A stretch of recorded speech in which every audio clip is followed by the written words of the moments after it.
everybody, and welcome back to another episode of Deep Thoughts.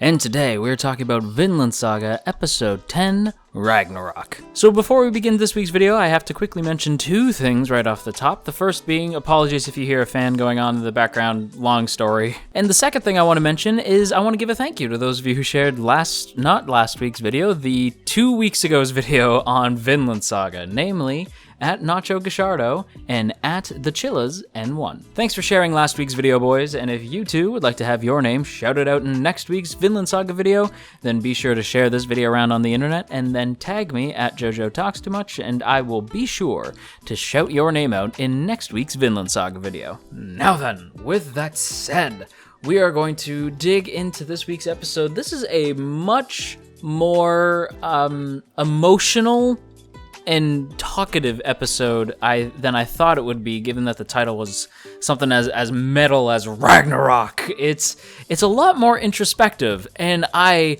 so dig that. If you've been on the channel for a while, you know that I'm much more of a fan. Well, I shouldn't say I'm much more of a fan. I love me a good action scene. Heck, it's one of the biggest reasons why I watch so much shonen stuff. I just love action in shows, but I also love a show that can perfectly balance a lot of action with a lot of introspective character stuff, and Vinland Saga does that exceptionally well, and this episode is, well, no exception. Let's go ahead and start with the opening scene and the whole Canute versus Thorkel thing.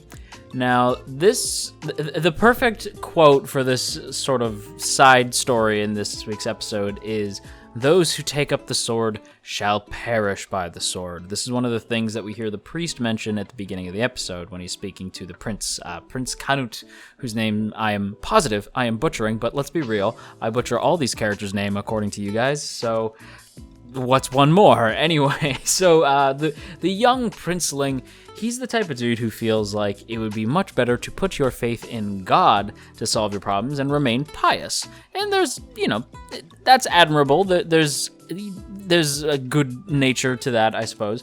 Whereas the Vikings and Thorkel are the exact opposite, only thinking that through the sword will they please their gods and enter Valhalla.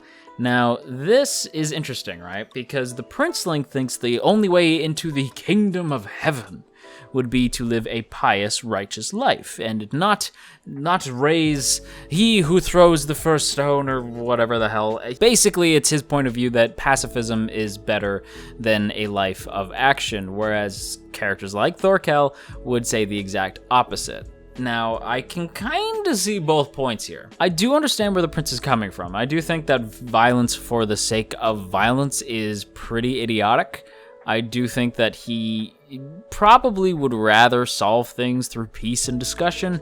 Although he is a quiet dude, we still have not heard a peep out of this man yet, whereas we've heard a lot from Thorkel, both verbally and through his actions. And Thorkel, on the other hand, when it comes to Thorkel and the Vikings, I also totally understand where they're coming from as well. When you live a life by the sword, you're damn right you're gonna perish by the sword, because that's the life that you chose. You are choosing to give your life for something you believe in, and there's also value in that as well. I see both sides here. However, I'm going to side with Thorkel because he's awesome. I know that's not a good reason. I know that this conversation is meant to be a hell of a lot more deep than it is, and it does actually tie in nicely to the whole passage of time aspect of the episode, which we will get into later. But it is interesting to think about the dynamic between these two, how the difference between the Norse mythology and the Christianity view on the world, and how that view is taken up by Prince Canute and Thorkel and the Vikings. However, the main reason I'm siding with Thorkel, again, is because he is friggin' awesome, and I know nothing about the prince. All I know is that he's kind of a coward. I know that's kind of mean to say. I do totally understand that he's trying to be like, no, man, pacifism. And there's, again, a lot of respect to pacifists, but at the same time, there comes a time for action, namely when you are being attacked by a giant Viking man, and you choose to stay in your tent like a dummy. I should also point out that scene had some dope action for the very brief glimpse that we got of it. I wish we had more of that fight. And that dude who hangs out with Thorkel is also quite the little badass himself, isn't he? I would have loved to have seen more from this fight scene, them taking the prince hostage and all that, but alas, We don't get to see very much of it, but probably because they completely destroyed them. I believe they said that they had 4,000 men, and then that one dude who they meet at the end of the episode said that there was only a couple hundred left, so Thorkel absolutely steamrolled them, so yeah, I would have loved to have seen that, but I will take what I can get. The next thing I want to talk about is the passage of time in this week's episode, the way that they sort of describe this age of twilight that Askelad seems to be stuck in. And yes, I'm going to continue saying Askelad, I do not care what you say. We get this whole age of twilight thing in 3 separate versions, right? Bjorn is more pondering his future, as he feels that the war is going to come to a close quite soon when he's talking with the rest of the band of Askelad. And Askelad is sitting in the ruins of the Romans, which was quite a surprise, meditating on his aging and the cycle of death, noting that even the strongest will die someday. While Thorfinn, the other part of this little triforce of depression, is stuck in a loop, seemingly on the outside of the passage of time. He cannot get past his absolute thirst for revenge. Essentially, everything is leading towards this sort of Ragnarok for our characters, title drop intended. It's interesting, right? Because characters like Bjorn, who initially, when we're first introduced to them way back when, they seem like nothing but a big brute, but through the amazing writing that is within Vinland Saga, we come to learn that Bjorn actually does have quite the brain on him. He is genuinely curious about what comes next, knowing that at some point, they're probably going to take over England. Sure, but let's pretend like that's what happened. But, you know,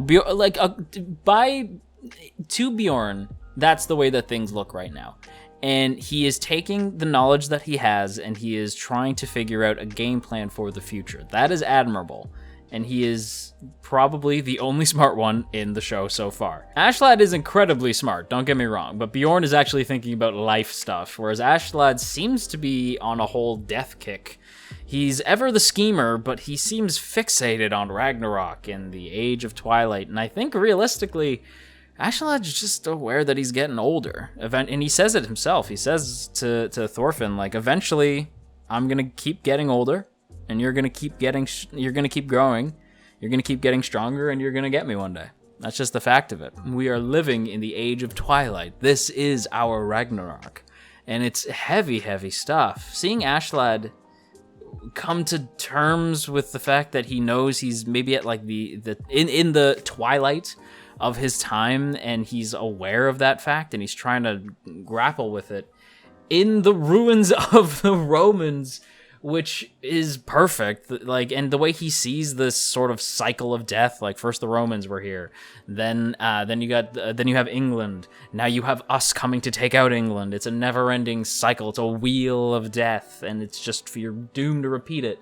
And he's at the twilight of his time on that wheel, and it's just heavy stuff. Askelad as a character is, I've said this before, I'll say it again, Askelad continues to steal any scene that he is in. He is absolutely one of the more interesting characters we have this season, and easily one of the more interesting antagonists of the year. And as for Thorfinn, well, this is where we tie in Ragnarok with Vinland and Valhalla.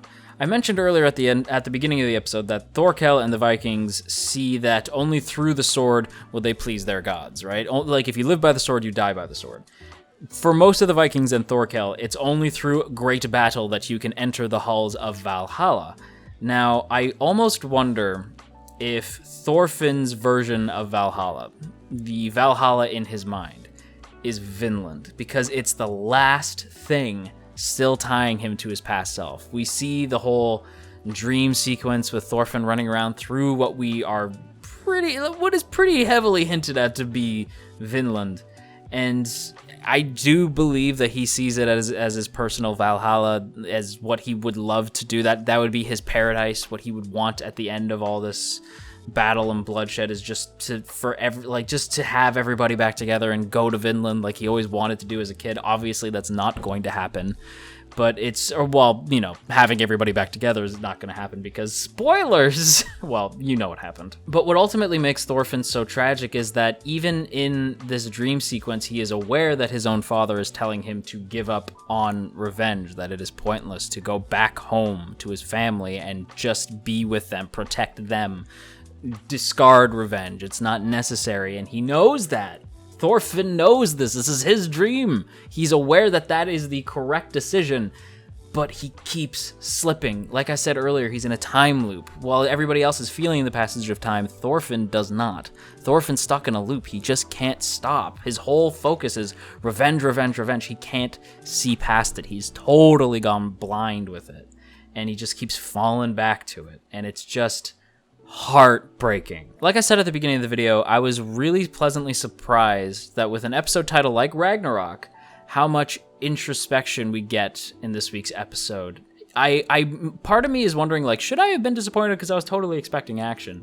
But I can't possibly be disappointed when the writing was this strong throughout the entire episode. But with that, everybody, those are going to be my thoughts on this week's episode of Vinland Saga. Happily going to give this week a strong grade of A. Now, with that said, everybody, before I wrap up today's video, as always, I have to give a big shout out to the good folks over on Patreon, namely those in the Earl Grey tier: Calvin Atkinson, Crowbar of Irony, Dominic, Urza, Ginkotaku, No For Nothing, Maria Teresa, Mirth Mouser, Nye, Omner Garamond, Cell, Shadow Creative, Sipco Games, Somastan, Steven, Tristan, and Veridin. Thank you all so much for your continued support over on Patreon, and if you too would like to join the T Squadron, then by all means go ahead and check out the first link in the description to check out our Patreon page and see all the cool rewards you can get over there, as well as access to our Patreon exclusive Discord. But on that note, everybody, that is going to be a video, so I hope you all enjoyed today's video, and if you did, you've probably been on the internet long enough to know what to do already, so I ain't going to tell you, but I will say that it is appreciated.